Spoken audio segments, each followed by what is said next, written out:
Now we are going to find out the necessity of carbon dioxide in photosynthesis. Bob, what is the use of carbon dioxide in photosynthesis? Why hurry, my friend? I'll explain it. Carbon dioxide reacts with water in sunlight and forms sugars, oxygen and water. So, if there is no carbon dioxide, plants cannot prepare their food and food for all organisms.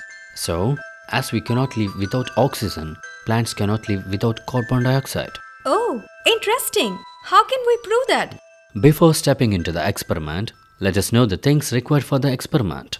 Potted plant with long narrow leaves, glass bottle, rubber cork, potassium hydroxide solution, iodine solution. Here I have taken a plant with long narrow leaves, which is already kept in dark place for 2 or 3 days. So, leaves are free from starch. Here I arranged a bottle with potassium hydroxide solution and inserted half of leaf into a bottle through this split cork.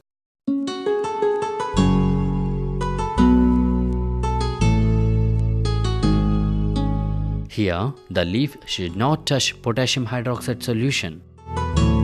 Now place the plant in sunlight.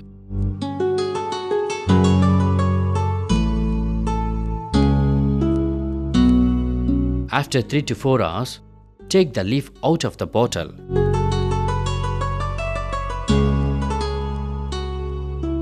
And separate it from the plant.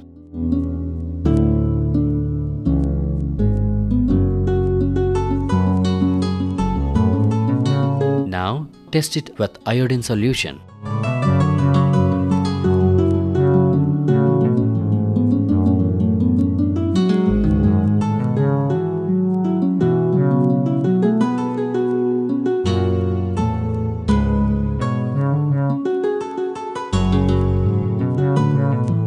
Now you can observe that half of the leaf which is exposed to air and surroundings prepared starch, so it turns blue.